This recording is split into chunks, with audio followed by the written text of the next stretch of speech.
Assalamualaikum warahmatullahi wabarakatuh. Kelas 12 MIPA SMA Negeri 10 Malang. Pak Rizky akan menjelaskan tahapan terakhir pada reaksi respirasi aerob yaitu adalah tahapan transfer elektron. Jadi transfer elektron itu terjadi di kristal mitokondria atau pada membran dalamnya mitokondria. Di sini untuk hasil akhirnya ada 36 ATP dan ada 38 ATP. Maksudnya bagaimana? Jadi kalau pada sel hewan dan sel tumbuhan itu menghasilkan 36 ATP, sedangkan kalau pada sel prokariotik yang dia itu respirasinya secara aerob, dia akan menghasilkan 38 ATP. Adapun inti dari reaksi transfer elektron di sini jadi NADH dan FADH yang telah dihasilkan dari daur Krebs, kemudian dihasilkan dari proses dekarboksilasi oksidatif, dan dari proses glikolisis, itu akan mengalami suatu oksidasi dan akan memberikan ion H+ dan elektron pada sistem transfer elektron.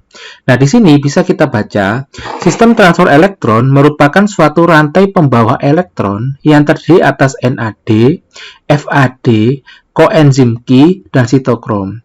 Sistem transfer elektron terjadi dalam membran dalam mitokondria. Sistem transfer elektron ini berfungsi untuk mengoksidasi senyawa NADH atau NADPH2 dan FADH2 untuk menghasilkan ATP. Pada saat masuk ke rantai transfer elektron, molekul tersebut mengalami rangkaian reaksi oksidasi dan reduksi, atau bisa kita sebut sebagai redoks, yang terjadi secara berantai dengan melibatkan beberapa zat perantara untuk menghasilkan ATP dan H2O.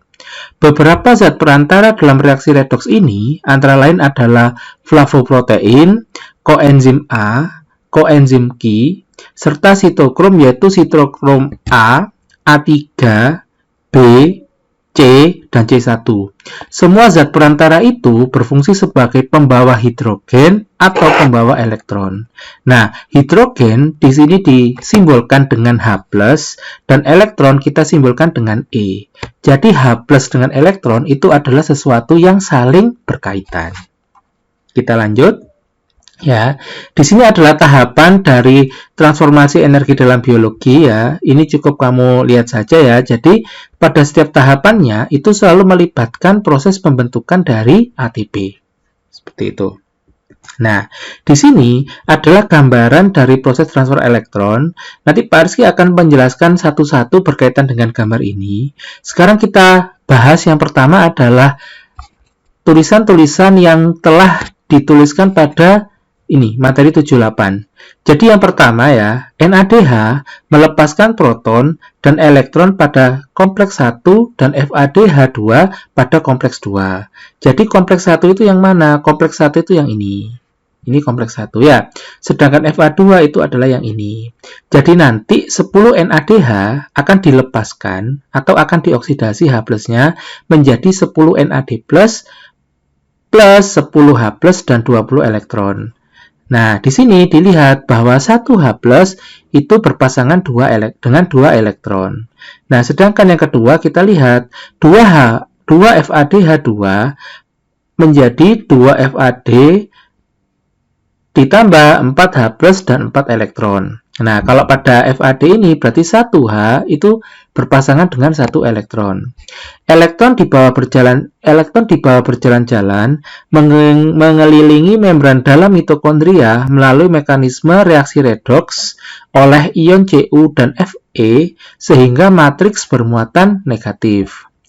Kemudian pada tahapan yang ketiga, proton dari NADH dipompa keluar matriks 3 kali melewati 3 protein pembawa, berarti total ATP yang dihasilkan 10 NADH adalah 10 dikali 3, yaitu 30 ATP.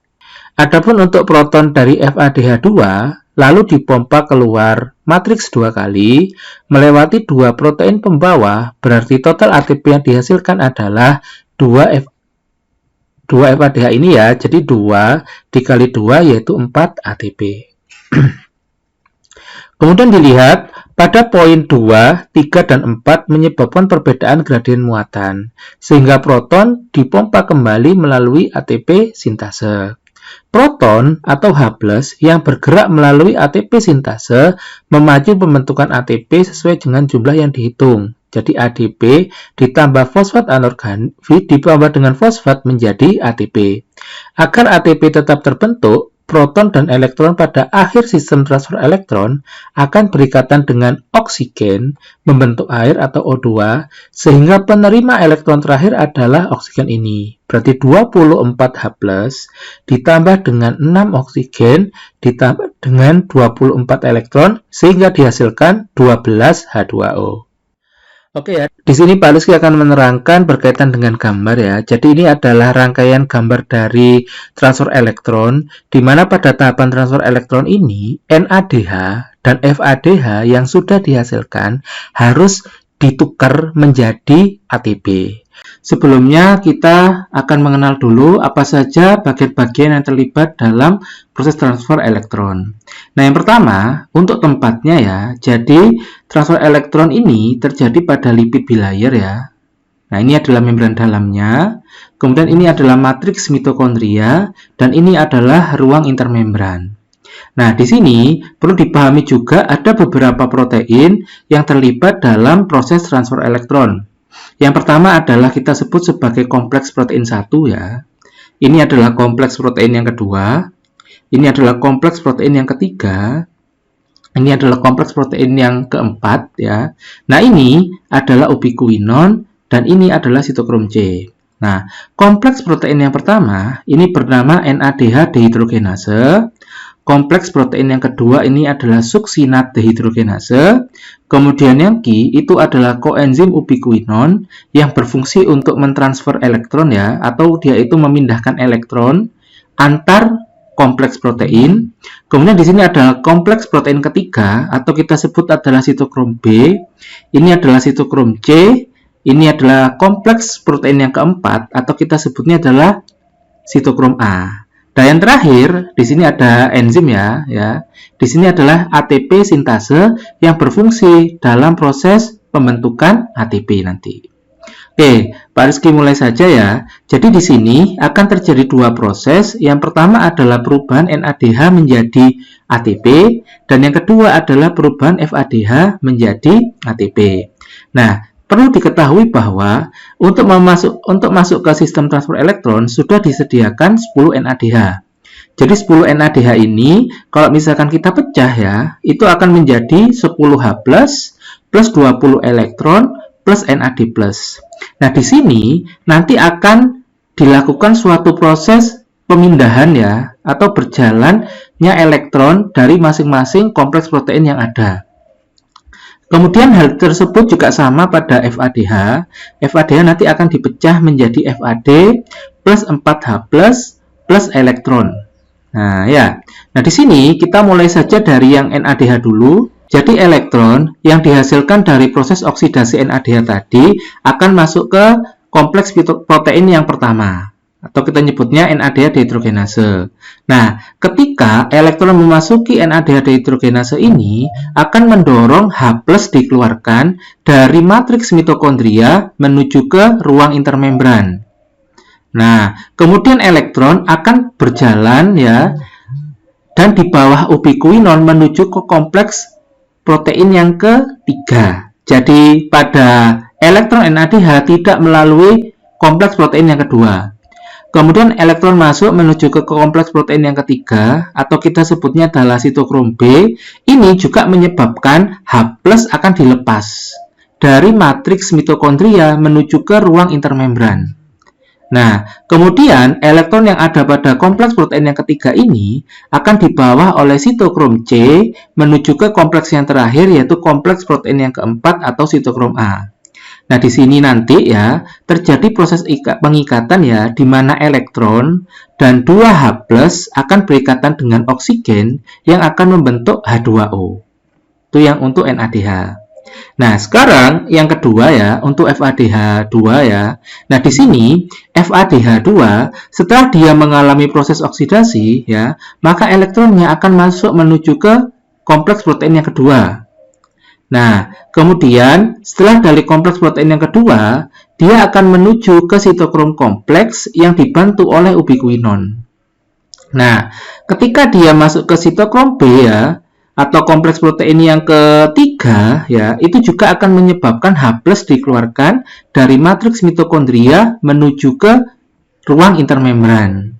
Kemudian elektronnya akan dibawa oleh sitokrom C menuju ke kompleks protein yang keempat, atau kita nyebutnya adalah sitokrom A. Sama, ketika elektron sudah dihasilkan atau sudah dikeluarkan dari kompleks protein yang keempat ini, maka oksigen akan berikatan dengan elektron ya, dan akan berikatan dengan 2H+ untuk membentuk H2O juga. Nah, sekarang ya, yang akan menjadi pembedanya adalah kalau NADH ya, NADH itu untuk elektronnya akan melewati 3 jalur ya. Jadi yang pertama adalah kompleks protein yang pertama, yang kedua adalah kompleks protein yang ketiga, dan yang ketiga adalah kompleks protein yang keempat. Jadi melalui 3 protein kompleks. Nah, sedangkan ketika elektron yang dihasilkan pada FADH itu hanya melalui 2 kompleks protein saja, yaitu yang pertama adalah kompleks protein yang kedua, tapi tidak dilepaskan H+ ya. Nah, sedangkan pada kompleks protein yang ketiga sama yang keempat, dia melepaskan H+. Nah, dari sini kita bisa memahami bahwa elektron NADH itu bisa melepaskan 3H+. Sedangkan elektron FADH hanya melepaskan 2H+. Nah, kemudian H+, yang sudah dilepaskan oleh ini tadi ya, oleh proses lewatnya elektron ini nanti, akan masuk ke dalam ATP sintase, ya. ATP sintase, kemudian H+ ini akan mendorong fosforilasi ADP plus fosfat membentuk ATP. Jadi, proses pembentukan ADP plus fosfat menjadi ATP itu dibantu oleh H+. Kemudian tahapan yang terakhir, H+ ini ya, apabila dikalkulasi berjumlah 24H+, kemudian elektronnya ada 24 elektron, dan 6 oksigen ikut dalam reaksi. Sehingga keseluruhan dari NADH dan FADH yang tadi dioksidasi akan menghasilkan 12H2O, di mana dalam satu glukosa itu akan dilepaskan 6H2O. Ini ya. Demikian. Sehingga ketika kita bertanya apa saja hasil dari proses transfer elektron, jadi transfer elektron itu nanti akan menghasilkan 34 ATP, di mana 30 ATP disumbang dari oksidasi NADH, dan 4 ATP disumbang dari oksidasi FADH2. Adapun residunya atau buangannya yaitu adalah 6H2O. Seperti itu. Kemudian kalau kita lihat hasil akhir dari proses respirasi aerob bisa dilihat pada bagian di sini ya. Jadi tahapannya tadi dibagi jadi 4. Ada glikolisis, ada dekarboksilasi oksidatif, ada siklus Krebs yang terjadi 2 kali, dan ada transfer elektron. Kemudian kita lihat di sini lokasinya. Jadi kalau lokasi pada glikolisis itu adalah di sitoplasma, kemudian dekarboksilasi oksidatif itu terjadi di matriks mitokondria, bukan di membran dalamnya. Kemudian siklus Krebs terjadi di matriks juga, kemudian transfer elektron terjadi di krista atau membran dalam mitokondria.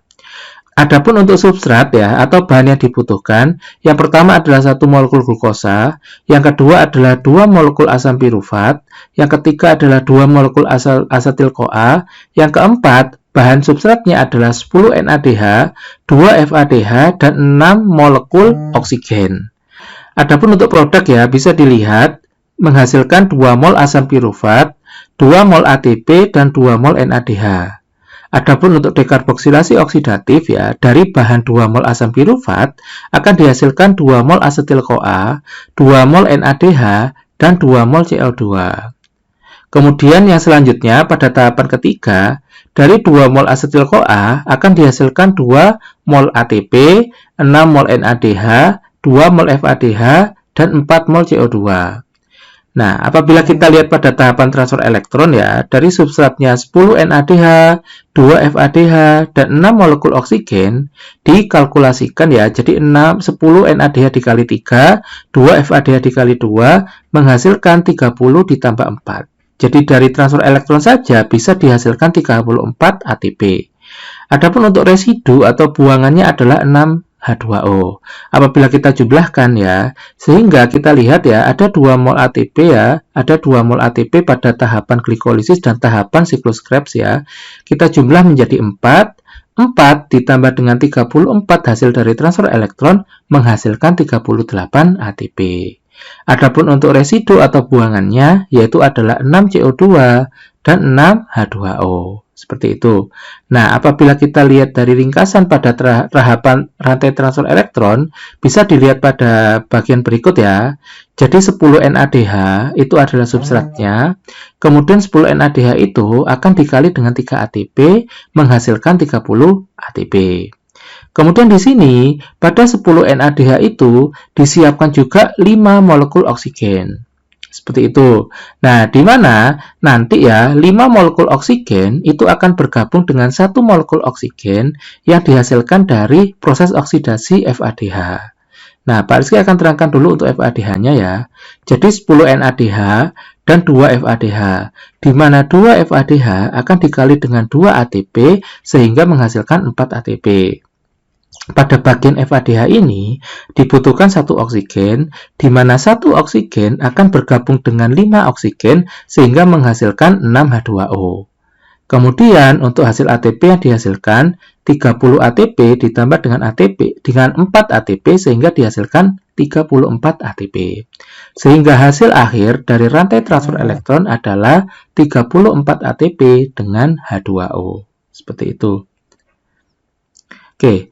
Untuk penjelasan ini ya, bisa kalian pahami sendiri ya. Jadi, Pak Rizky tekankan lagi, 38 ATP itu dibentuk oleh respirasi aerob pada sel prokaryotik. Sedangkan 36 ATP ya, itu dibentuk oleh sel hewan dan sel tumbuhan. Kenapa kok bisa 36 ATP? Karena proses pada respirasi aerob yang sel hewan sama sel tumbuhan dia memiliki yang namanya mitokondria. Untuk memindahkan NADH dari sitoplasma menuju ke mitokondria itu dibutuhkan 2 ATP. Sehingga hasil akhir dari respirasi aerob pada sel hewan dan sel tumbuhan adalah 36 ATP. Seperti itu. Pak Rizky cukupkan untuk yang materi transfer elektron ya. Terima kasih. Wassalamualaikum warahmatullahi wabarakatuh.